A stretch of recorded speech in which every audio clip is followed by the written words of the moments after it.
नमस्कार, बहुत स्वागत है आपका। आप देख रहे हैं आपकी आवाज और आपके साथ मैं हूं आसिफ शेख। आपकी आवाज में आज बात छत्तीसगढ़ के बजट सत्र, राज्यपाल के अभिभाषण और अभिभाषण पर छिड़ी सियासी रार की।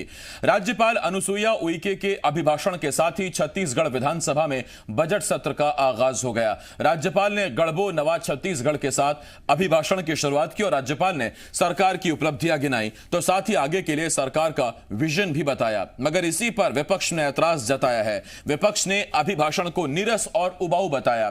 कई सवाल हैं जिनके जवाब जानने की कोशिश करेंगे। एक खास पैनल भी हमारे साथ जुड़ेगा, लेकिन आइए सबसे पहले एक रिपोर्ट देखते हैं।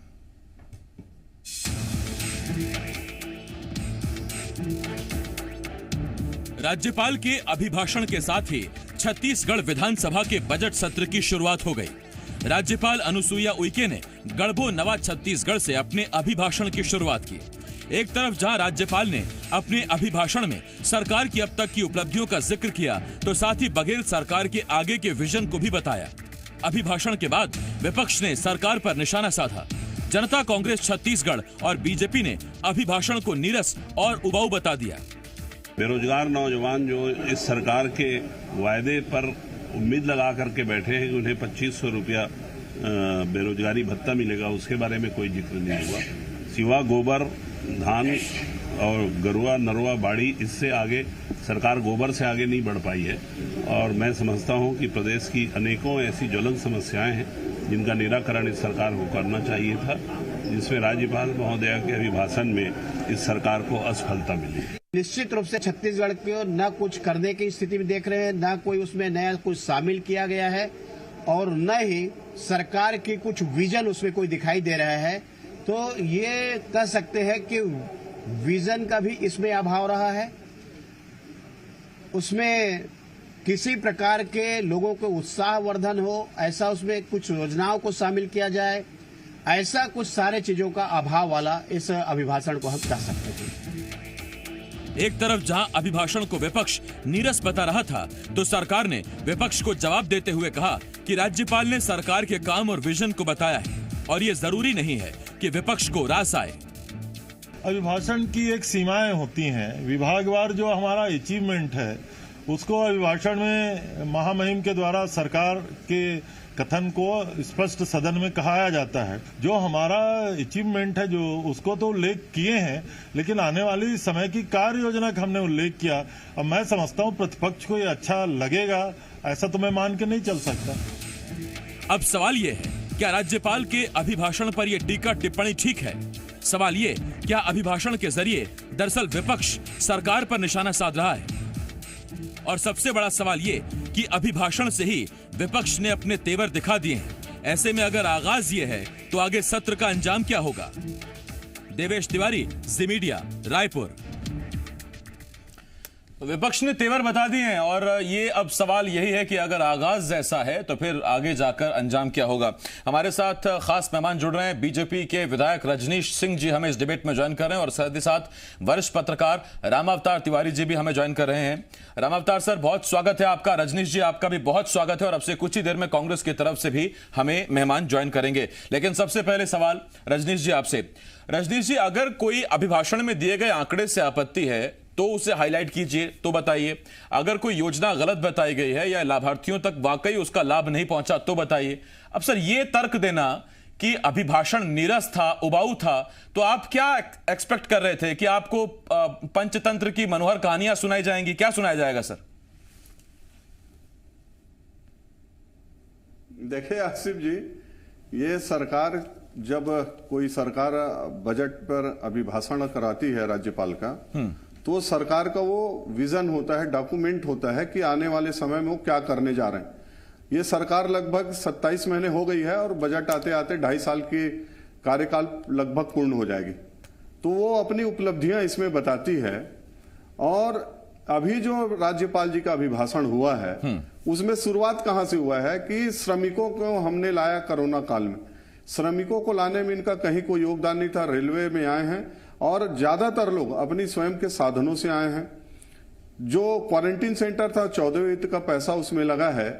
2019 में जब पहला अभिभाषण हुआ राज्यपाल जी का, तो उसमें इन्होंने कहा था कि हमारा जो घोषणा पत्र है, जन घोषणा पत्र, हमारा गीता है, हमारा कुरान है, जिसको हम आने वाले समय में इसमें जो 36 जो हमारे वचन है उसको पूर्ण करेंगे। 2.5 साल हो गया, इसमें कौन से वचन के बात की है इसमें अभिभाषण में? कहीं पर धान खरीदी का 2500 का जिक्र नहीं है, कब देंगे? कहीं पर 2 साल बोनस का जिक्र नहीं है, कहीं पर शराबबंदी का जिक्र नहीं है, कहीं पर महिलाओं को जो उनका कर्जा माफ करना था स्व सहायता समूह का, उसका इसमें जिक्र नहीं है, कहीं पर नौजवानों को 2500 रुपया जो बेरोजगारी भत्ता देंगे उसका जिक्र नहीं है, कहीं पर प्रदेश के अनियमित संविदा दैनिक कर्मचारी हैं जिनको नियमित किया जाएगा उसका कहीं जिक्र नहीं है। तो इसमें है क्या चीज? है केंद्र सरकार की जो योजनाएं इस प्रदेश में आई है, वही जिक्र है कि हमने नरेगा में अवसर प्रदान किए, हमने रोजगार दिए। तो नरेगा का तो जो राशि है आसिफ जी, जो कुशल और अर्धकुशल जो श्रमिक होते हैं उनका 75% राशि केंद्र सरकार देती है। अकुशल श्रमिकों का 100% भुगतान केंद्र सरकार देती है। मिशन नल जल योजना जो है उसमें 45,000 परिवार तक, 45 लाख परिवार तक नल पहुंचाएंगे, केंद्र सरकार की योजना है। तो इनकी योजना क्या है? ये जो जन वादे किए हैं, जन घोषणा पत्र, बड़े बड़े जो वादे किए हैं उसमें कहीं जिक्र नहीं है। इसलिए हमने कहा है कि ये निराशाजनक अभिभाषण था और ये आने वाली बजट की हमको जानकारी हो गई कि जैसे 2.5 साल बीता है इसी प्रकार ये बजट जो आएगा अभी संभावित 1 मार्च को, उसमें किसानों के लिए, व्यापारियों के लिए, कर्मचारियों के लिए, श्रमिकों के लिए पूरी तरह से निराशाजनक बजट होगा। और बजट इंप्लीमेंट में आसिफ जी लगभग 1 साल लगता है। ये बजट ऐसा रहेगा जिसमें सरकार 5 साल निश्चित रूप से हर मोर्चे पर विफल रहने जा रही है। ये भविष्यवाणी रजनीश जी ने कर दी। रजनीश जी, मैं इस पर लौट रहा हूं आपके पास, लेकिन आपने जिस विजन में जिन योजनाओं का जिक्र किया, जैसे संविदा की नियमितीकरण नियुक्ति, जैसे आपने जिक्र किया शराबबंदी, बेरोजगारों को भत्ता, ये सारे अर्थ से रिलेटेड यानी पैसे से रिलेटेड संबंधित घोषणाएं हैं।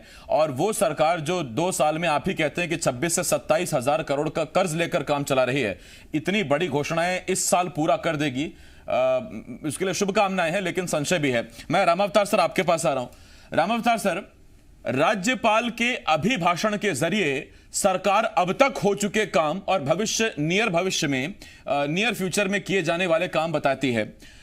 इस अभिभाषण में अगर शराबबंदी का जिक्र नहीं है तो इसका सीधा मतलब है कि कम से कम आगे आने वाले सत्र तक, आगामी सत्र तक अभी इस पर कोई सरकार विचार कर भी नहीं रही है। वरना हो ही नहीं सकता कि इतनी बड़ी घोषणा पर अगर सरकार कुछ विचार कर रही हो या कुछ इंप्लीमेंटेशन करने वाली हो तो वो उसे राज्यपाल के अभिभाषण में शामिल ना कराए।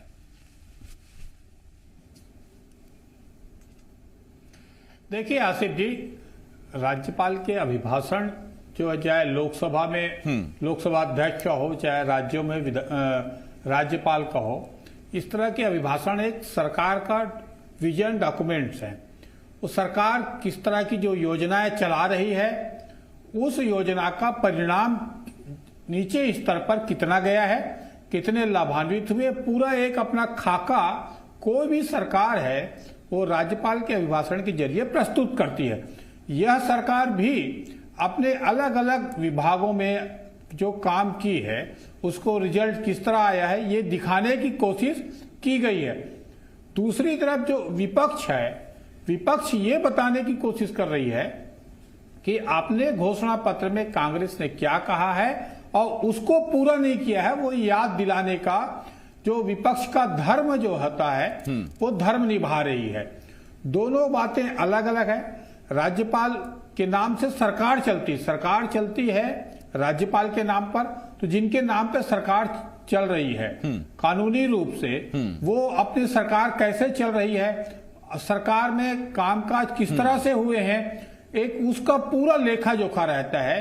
वो सरकार के कामकाज के इर्द गिर्द उसकी भूमिका किस तरह थी सरकार की, ये बताने की कोशिश राज्यपाल के अभिभाषण में रहती है। अब वो जो राज्यपाल के अभिभाषण जो बातें थी तो निश्चित तौर पर विपक्ष को वो पसंद नहीं आएगा। विपक्ष को अगर कुछ चीज कोरोना में एक तरह से बेहतर काम हुआ है, सही बात है, हमारे राज्य में मजदूरों को लाने के लिए इतनी व्यवस्था की गई थी तो हुआ है काम, मगर विपक्ष का जो है वो विपक्ष का अपना धर्म निभा रहा है। तो हमको ये भी याद करना पड़ेगा कि हमारे राज्य ने किस किस वर्ग के लिए क्या क्या काम किया है, तब इतने सारे बजट प्रस्तुत होंगे, उस बजट को पास होगा, बजट का सही उपयोग हुआ है, जो सरकार के पैसे खर्च हुए हैं वो किस मद में कैसे खर्च हुए हैं, लोगों को जनता को कितना फायदा हुआ है, ये बताने की कोशिश इस अभिभाषण के जरिए हुई है। अभिभाषण के अब जरिए आज से सत्र की शुरुआत है, मैं राम अवतार सर आ रहा हूं आपके पास, लेकिन अभी चर्चा होगी, इसमें विभागवार चर्चा होगी। दर्शकों को यह जरूर बता दूं कि आप अगर कोई सवाल इस डिबेट में पूछना चाहते हैं तो आप हमें फेसबुक और ट्विटर पर अपना सवाल लिख सकते हैं, और जो दर्शक सवाल पूछना चाहते हैं आप हमें बता सकते हैं, हम वो सवाल रजनीश जी से और राम अवतार तिवारी जी से पूछेंगे। और इसके साथ साथ हमें कांग्रेस की तरफ से पूर्व विधायक रमेश वर्ल्यानी जी ज्वाइन कर रहे हैं। रमेश जी, बहुत स्वागत है आपका इस चर्चा में। रमेश जी, अब आप जब आ ही गए हैं तो फिर आप ही से सवाल पूछ रहा हूं सर। रमेश जी, सवाल यह है, विपक्ष ने आज अभिभाषण पर ऐतराज जताया, कहा नीरस था, उबाऊ था। उनसे मैंने पूछा कि वो किस तरह के अभिभाषण की अपेक्षा कर रहे थे, लेकिन इसमें विपक्ष का ये कहना है कि वो मैनिफेस्टो के वादे जो आपने 2018 चुनाव से पहले किए थे उनकी तरफ आप आगे बढ़ते दिख नहीं रहे हैं। शराबबंदी की बात आपने अब तक नहीं की अभिभाषण में, उसका विजन के तौर पर जिक्र नहीं, युवाओं को मिलने वाले बेरोजगार भत्ते का जिक्र नहीं, संविदा नियुक्तियों का जिक्र नहीं, नियमितीकरण का जिक्र नहीं। विपक्ष ऐतराज जता रहा है। एक चीज मैं बता दूं कि राज्यपाल का जो अभिभाषण होता है उसमें महामहिम राज्यपाल जी जो सरकार की उपलब्धियां हैं उनको रेखांकित करने का काम करती हैं, और इस आज के अभिभाषण में राज्यपाल महोदया ने वही काम किया है जो राज्य सरकार ने पिछले 2 साल के कार्यकाल में लगातार हमने करने का काम किया है, उसी को परिलक्षित करने का काम किया है। ये सबसे गर्व की बात यह है कि छत्तीसगढ़ में हम लोगों ने पहले साल 80 लाख मेट्रिक टन, दूसरे साल 83 लाख मेट्रिक टन, और इस साल रिकॉर्ड 93 लाख मेट्रिक टन धान खरीदी का करने का काम किया है। और 93 लाख मेट्रिक टन धान खरीदी में वो भी 2500 रुपए क्विंटल के हिसाब से। अब 2500 रुपया पहले साल तो हमने पूरा दे दिया, क्योंकि रमन सिंह जी को उस समय बोनस की स्वीकृति केंद्र सरकार ने दी थी। उसके बाद केंद्र सरकार ने पाबंदी लगा दी, तो इसलिए हमने समर्थन मूल्य और अंतर मूल्य को हम राजीव न्याय योजना के माध्यम से दे रहे हैं। राजीव न्याय योजना की 3 किस्त हम दे चुके हैं, चौथी किस्त 15 मार्च को देने वाले हैं। कोरोना काल में हम लोगों ने आम आदमी के स्वास्थ्य की पूरी सुरक्षा करने का काम किया है। जो प्रवासी श्रमिक आए हैं उनके आजीविका का, उनके भोजन पानी की व्यवस्था की, जो दूसरे राज्य के लोग थे उनको सुरक्षित पहुंचाने का काम किया है। शिक्षा के क्षेत्र में उल्लेखनीय काम हुए हैं, स्वास्थ्य के क्षेत्र में उल्लेखनीय काम हुए हैं, सिंचाई योजनाओं के क्षेत्र में काम हुए हैं। लघु वन उपज जो पहले 7 खरीदते थे वो अब उसको बढ़ाकर हमने 22 किए हैं। केंद्र सरकार ने 11 पुरस्कार दिए अलग अलग योजनाओं के सफल क्रियान्वयन को लेकर। तो विपक्ष को यह देखना चाहिए कि जो हितों में के काम है राज्य के हित में, उसी का अभिभाषण में जिक्र होता है। और लोकतंत्र की यही खूबसूरती है कि हम जो काम कर रहे हैं हम बता रहे हैं, और विपक्ष का काम यह है कि हमारे में जो कमियां हैं उसको बताएं, ताकि राज्य सरकार अपनी कमियों को दूर कर सके। ठीक, मैं इस पर आता हूं रमेश जी आपके पास। जी। हमारे पास जो दर्शक हैं वो पूछ रहे हैं कि पेट्रोल डीजल की कीमतें बढ़ी हुई हैं, वो पूछ रहे हैं कि सेमेस्टर सिस्टम का कॉलेज में क्या है। तो मैं एक अपील करता हूं दर्शकों से कि आज हमारा जो मुद्दा है वो सरकार के मैनिफेस्टो, अभिभाषण और बजट सत्र पर है, तो आप अपने सवाल उससे जुड़े हुए पूछ सकते हैं। चर्चा हमारी लगातार जारी है, ट्विटर फेसबुक के जरिए से आप सवाल पूछ सकते हैं। रजनीश जी आपके पास आ रहा हूं। रजनीश जी, देखिए सरकार है कांग्रेस की, आप बैठे हैं विपक्ष में, और राज्यपाल की कोई पार्टी नहीं होती है, लेकिन अगर यही राज्यपाल कभी पूर्व में कांग्रेस विचारधारा के रहे होते तो फिर आपकी तरफ से यह प्रश्न होता कि कांग्रेसी विचारधारा के नेता थे, राज्यपाल बने, इसीलिए कांग्रेस सरकार के गुण गा रहे हैं। कहीं तो छोड़ दीजिए सर। देखिए आसिफ जी, राज्यपाल सरकार का प्रतिनिधि होता है, केंद्र सरकार का, और वो वही भाषण पढ़ते हैं जो सरकार का रहता है। वहां भी भाषण जो पढ़ते हैं तो वो सरकार का जो भाषण रहता है उसको पढ़ते हैं। इसलिए उनको हम किसी विचारधारा से जोड़ के नहीं देख रहे हैं कि वो किस विचारधारा के हैं। वो तो वही पढ़ेंगे किसी विचारधारा के रहे जो राज्य सरकार उनसे पढ़ाती। हमारा जो मूल इसमें कहना है आज के अभिभाषण में कि सरकार इसको आत्मसात की है। अभिभाषण को उन्होंने कहा, जब अभिभाषण में चर्चा हुई जनवरी 2019, सरकार को बने 1 महीना हुआ था, उन्होंने कहा हमारा जन घोषणा पत्र को हमने आत्मसात किया है जो 36 हमारे जन घोषणाएं, और उसके कदम पर आगे बढ़ेंगे। आज 26-27 महीने हो गए, तो कहां किस मुद्दे पर आगे बढ़े हैं इसको बताएं थोड़ा। इस मुद्दे पर केंद्र सरकार की जितनी उपलब्धियां हैं जिनके कारण हुआ है, मैं बताऊं आसिफ जी, ये श्रमिक लाने में इनका ये लिखित प्रश्न विधानसभा में है ना, इन्हीं का जवाब है सरकार का। 7,86,000 लाए हैं, उसमें बहुत कम राशि रेलवे को राज्य सरकार देती है, उसके भी फिगर है, और बाकी सब खुद के अपने वाहनों से आए हैं। राज्य सरकार की कोई भूमिका नहीं रही। ये थोड़ा जरा बताएं तो कि हमने श्रमिकों को फिर कितना खर्चा किया है, हॉस्पिटल में कितना खर्चा किए हैं, जो 2 लाख प्लस हमारे पॉजिटिव केस रहे हैं उसमें कितना खर्च किए हैं, जो परिवार जो हॉस्पिटलाइज रहे हैं 5-5 लाख 10-10 लाख का बिल दिए उसमें क्या रिलीफ दिए हैं, किसी प्रकार का कोई रिलीफ नहीं दिए हैं। चावल बांटे हैं, उसमें आज के अभिभाषण में है कि हमने चावल बांटा मुफ्त में 67 लाख परिवारों को, पूरा का पूरा केंद्र सरकार मुफ्त में चावल दी है उसको। तो जब आप केंद्र की जो उपलब्धियां हैं, केंद्र ने जो आपके सहायता दी है, उसका वाहवाही तो करिए, धन्यवाद तो दीजिए कम से कम। हम ये भी तो चाहते हैं कि उसका धन्यवाद तो दीजिए।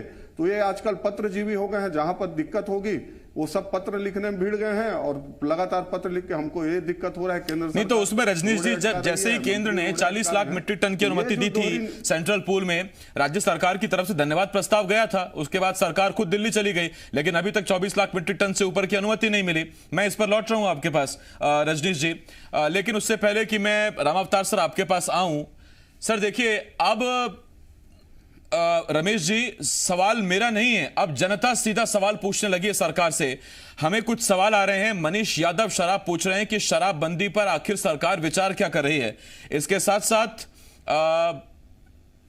नंदा यादव पेंशन को लेकर पूछ रहे हैं, और बेरोजगारी भत्ते को लेकर भी सवाल किए जा रहे हैं, जो आपने मैनिफेस्टो में वादा किया था। आपके वादे थे, जनता पूछ रही है कि उस पर विचार कर भी रहे हैं या नहीं। देखिए आसिफ जी, जो भी जन घोषणा पत्र होता है वो 5 साल के कार्यकाल के लिए होता है और प्राथमिकताओं के हिसाब से होता है। हमारे लिए पहला काम ये था कि जो छत्तीसगढ़ जो है वो कृषि प्रधान राज्य है, 70-80% जो आबादी है कृषि पर निर्भर है। तो हमारा ये सोचना है कि यदि कृषि को हमने मजबूत कर लेंगे तो बाकी कुटीर उद्योगों के माध्यम से रोजगार का फैलाव होगा, और उस दिशा में सरकार तत्परता से काम भी कर रही है। और जो नई औद्योगिक नीति हम लोगों ने निकाली है, वो नई उद्योगों की नीति में भी लघु और कुटीर उद्योगों को प्राथमिकता देने का काम हम उसमें कर रहे हैं, ताकि गांव और शहर के बेरोजगार नौजवानों को स्वरोजगार की स्थापना के लिए स्थायी हो जाए। और बेरोजगारी भत्ते पर भी अब कार्य योजना अभी काम शुरू किया गया है, लेकिन हमारा उद्देश्य यह है कि रोजगार दें, बेरोजगारी भत्ते की स्थिति न आए, क्योंकि बेरोजगारी भत्ता देने की एक सीमा होती है। लेकिन हमारा उद्देश्य यह है कि हर नौजवान को रोजगार मिले, उस दिशा में काम कर रहे हैं, चाहे सरकारी क्षेत्र में हो चाहे निजी क्षेत्र में हो। और जहां तक नियमितीकरण का सवाल है, शिक्षकों का नियमितीकरण हो चुका है। 3,100 अभी करीबन 3200 शिक्षकों को नियुक्ति पत्र जारी करने के आदेश भी आज ही जारी किए गए हैं। तो इस दिशा में हम लोग प्रयत्नशील हैं। ज्यादा शराबबंदी का सवाल है, भारतीय जनता पार्टी को 15 साल लग गए शराबबंदी के वादे को पूरा करने के लिए। हमको तो अभी 5 साल का कार्यकाल मिला है, लेकिन शराबबंदी के लिए हमने जो समिति बनाई है, हम लोग 15 साल क्यों, डॉक्टर अमर सिंह जी ने नहीं कहा था आप 15 साल में शराबबंदी नहीं कर पाए तो आप हमको मौका तो दीजिए। नहीं, मैनिफेस्टो में बीजेपी का शामिल नहीं था शराबबंदी। हाँ, इन्होंने अपनी तरफ से जरूर कहा था कि धीरे धीरे शराबबंदी कर देंगे। रमेश जी, मैं लौट रहा हूं इस पर आपके पास। लेकिन ये दुर्भाग्य है राज्य का कि भारतीय जनता पार्टी की जो सदस्य कमेटी में है उसमें अपने विचार न रख रहे हैं, न अन्य राज्यों में शिरकत कर पा रहे हैं। नहीं, मैनिफेस्टो आपका था सर, उसमें अब इनके विचार का अगर आप इंतजार करेंगे तो काम कैसे चलेगा। ना मुझे लगता है कि आपने इनसे पूछकर मैनिफेस्टो बनाया, जनता इसीलिए आपसे पूछ रही है। मैं लौटता हूं उस पर रमेश जी आपके पास। रामावतार सर आपके पास आ रहा हूं।